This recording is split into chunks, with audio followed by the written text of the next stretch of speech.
Oi, turma, tudo bem com vocês? Espero que vocês estejam bem. Vamos lá. Eu falei que eu ia gravar essa aula porque a gente não teve nossa última aula de segunda-feira. Então, essa aula é um resumo da nossa matéria, né? Do que vai cair na nossa prova bimestral. Então, vamos lá. Nosso assunto é Émile Durkheim.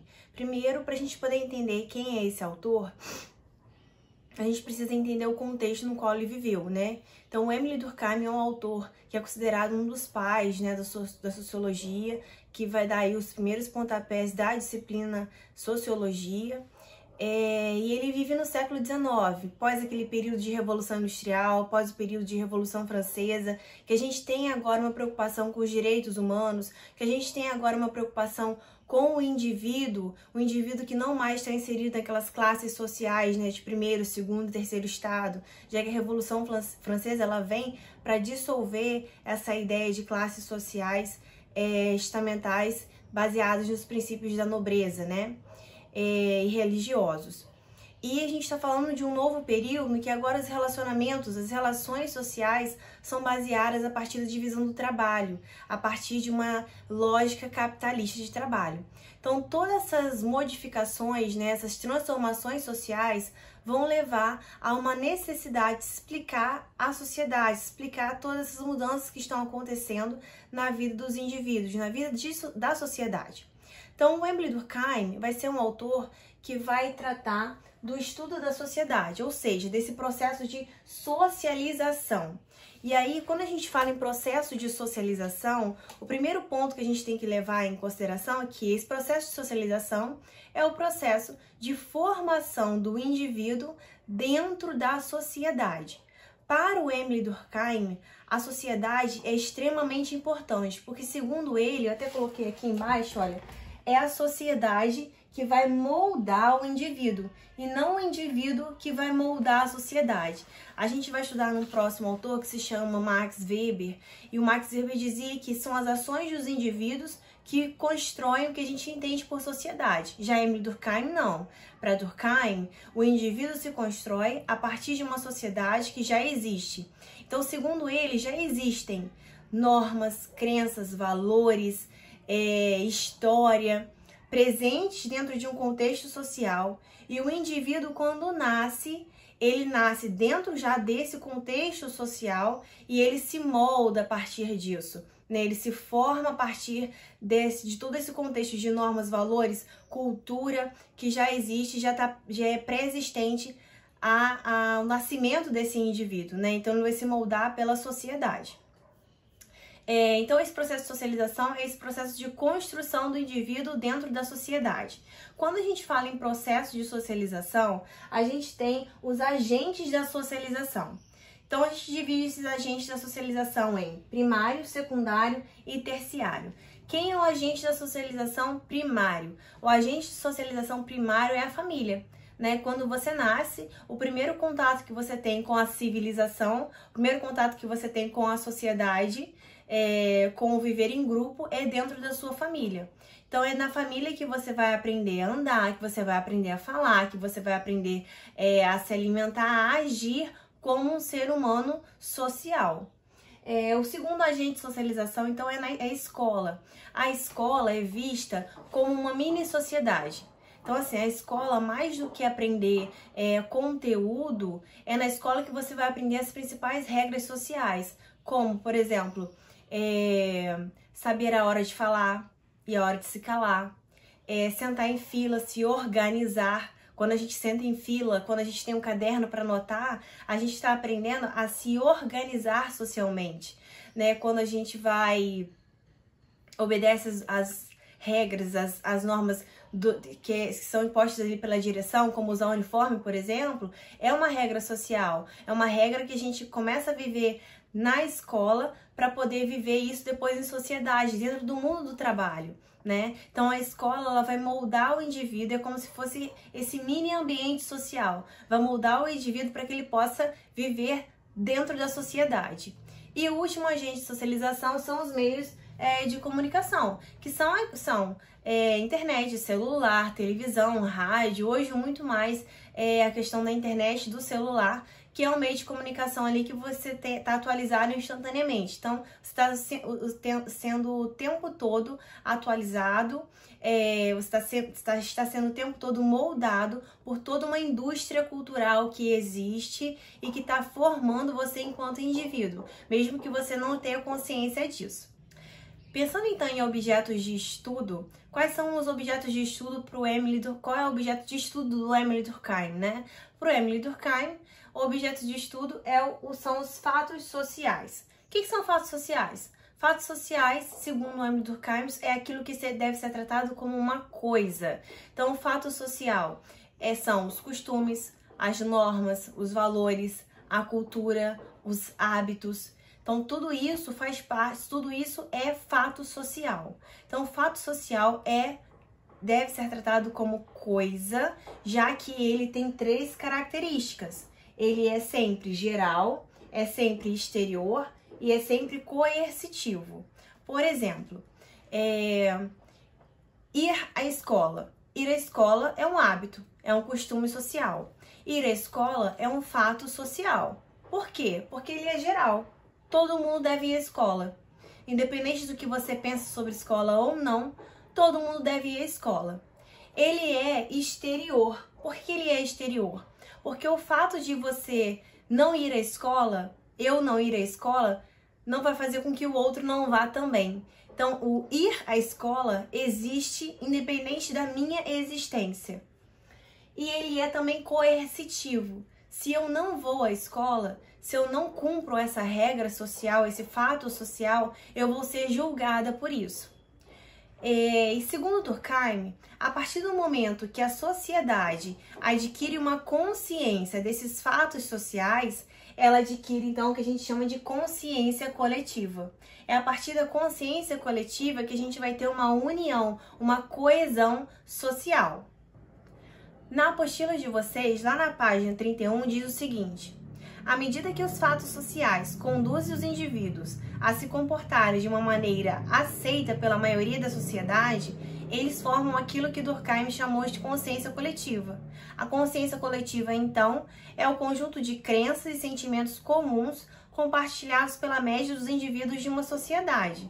Embora seja formada e reproduzida pelos indivíduos, ela tem uma existência externa, independente das consciências individuais. Então, isso é a consciência coletiva. Se a gente pegar aqui na apostila de vocês e for também entender melhor cada aspecto do fato social, a gente pode ir lá na página 30, que vai estar lá o seguinte: generalidade, característica do fato social. Ele é geral quando os fatos sociais estão presentes na extensão da sociedade e se manifestam em todas as consciências individuais, indivíduos ou na maioria delas. Segundo Durkheim, certamente, se ele é geral, é porque é coletivo, o que é bem diferente de ser coletivo por ser geral. Esse fenômeno é um estado do grupo que se repete nos indivíduos porque se impõe a eles. Fato social, ele é exterior. Os fatos sociais atuam e existem independentemente das escolhas e vontades individuais. Para Durkheim, o sistema de signos de que me sirvo para exprimir meu pensamento, o sistema de moedas que emprego para pagar minhas dívidas, as práticas observadas em minha profissão, etc., funcionam independentemente do uso que faço delas. E ele é também coercitivo. É uma espécie de força que os fatos sociais exercem sobre o indivíduo. O fato social condiciona as pessoas a seguirem as regras e as normas da sociedade, independentemente da vontade ou escolha da pessoa. Conforme Durkheim, o fato social se reconhece pelo poder de coerção externa, que exerce ou é capaz de exercer sobre os indivíduos. A presença desse poder se reconhece, por sua vez, seja pela existência de uma sanção determinada, seja pela resistência que o fato se opõe toda tentativa individual de fazer-lhe violência. Outra característica que o Durkheim expõe nos seus trabalhos é em relação à forma como a sociedade se mantém coesa. Como que eu posso explicar a existência dos indivíduos dentro de uma sociedade, né? Como é que esses indivíduos aceitam viver dentro de uma sociedade? Isso acontece, segundo Durkheim, que existe um tipo de solidariedade. Então, essa solidariedade que existe na sociedade é uma solidariedade que vai fazer com que haja união entre os indivíduos para que eles vivam em grupo. Segundo Durkheim, existem dois tipos de solidariedade: a solidariedade mecânica e a solidariedade orgânica. A solidariedade mecânica é aquela que estaria presente nas sociedades tradicionais, aquela que estaria presente nas sociedades mais primitivas, quando ainda não existe uma grande divisão social do trabalho. Então, por exemplo, quando a gente fala de sociedades feudais, eu tenho uma coesão social. Eu posso dizer que aquela sociedade europeia do século V ao século XV é uma sociedade feudal no lado ocidental da Europa, porque existia uma consciência coletiva, principalmente uma consciência coletiva religiosa, de que os homens, os servos são servos porque é assim que Deus queria que fosse. Os nobres são nobres porque é assim que Deus queria que fosse. Então existe toda uma mentalidade extremamente religiosa que faz com que a sociedade se mantenha coesa, estratificada, né, dentro daquela estrutura triangular que a gente conhece bem. Só que a partir do momento em que a gente começa a viver uma transformação social causada pela indústria, a partir do momento que a lógica humana não é mais baseada no nascer e no pôr do sol, mas sim a partir de uma lógica do relógio, do tempo contado ali no relógio, a forma como a gente entende o trabalho, ela é diferente. Não é mais um trabalho para Deus, mas sim um trabalho para um homem, para um indivíduo. E nesse momento, a partir do momento que a gente fala de sociedades industriais, principalmente, é o momento que surge toda uma divisão do trabalho mais complexa. Então, existem funções sociais diferentes dentro das sociedades. Existe o médico, existe o padeiro, existe o professor, e cada um exerce a sua função. E um depende do outro, já que cada um tem uma função diferente do outro. E dentro da sociedade, a gente necessita de todas essas funções coexistindo. Então, nas sociedades mais complexas, a gente já sai de uma solidariedade mecânica em que o padrão deixa de ser uma repetição cultural, uma repetição de pensamentos, de crenças, e passa a viver numa sociedade moderna com uma solidariedade que a gente chama de orgânica, que é aquela baseada através do mundo do trabalho. Bom, na apostila de vocês, a definição de solidariedade ela começa aqui na página 26. E solidariedade mecânica é definida da seguinte forma: em sociedades pré-industriais e mais homogêneas, a coesão é mais forte, uma vez que as pessoas diferem pouco entre si, compartilhando as mesmas crenças e os mesmos costumes. Nesse tipo de sociedade, a divisão social do trabalho se dá por critérios simples, por exemplo, por idade. Ainda que ocorra algum tipo de especialização, esse fato não deve ser por um talento ou vocação, mas sim por uma questão de costume. Então, essa solidariedade é chamada de solidariedade mecânica. Já a solidariedade orgânica é definida aqui na página 27 no seguinte trecho: cada uma dessas profissões é especializada, sendo muito difícil que, na ausência do padeiro, por exemplo, um cirurgião possa substituí-lo. Entretanto, justamente por esse alto nível de fragmentação e especialização do trabalho, para que a sociedade funcione, é necessário que cada um desempenhe a sua função. Então, o coração é excelente bombeador de sangue, porém, seria péssimo filtro sanguíneo caso precisasse substituir os rins em sua função. Por esse motivo, o tipo de coesão social das sociedades complexas é chamado de solidariedade orgânica.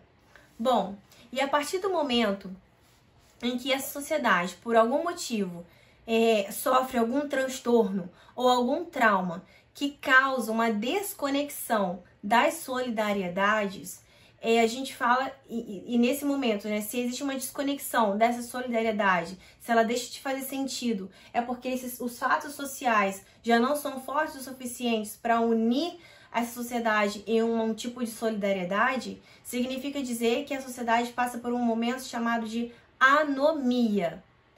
Na apostila de vocês, o termo anomia ele aparece na página 28 e a gente pode definir da seguinte forma: quando o senso de grupo dá lugar para formas de individualismo exacerbado, Os indivíduos não se percebem dependentes mais uns dos outros e buscam apenas suas vontades particulares. Então, esse é o motivo de causa de desestruturação social. Os costumes, as leis, as crenças, ou seja, os fatos sociais da sociedade perdem parcial ou completamente a capacidade de conter esses ímpetos individuais, desgastando o tecido social, de tal forma que a sociedade corre o risco de desmoronar. A esse estado, Durkheim dá o nome de anomia. Então, a anomia social é o conceito que está ligado à perturbação da ordem social, além de representar uma diminuição da coesão social na sociedade. Além disso, está vinculado à ausência de sentimentos de propósito e à existência de medo e desespero instigados pela vida moderna, por meio de mudanças ocorridas de forma muito acelerada. Então, quando a sociedade perde a noção de que os fatos sociais são importantes, quando eles deixam de fazer sentido, então, toda uma união, seja uma união através da solidariedade, a gente está vivendo o que a gente chama de anomia social para Durkheim.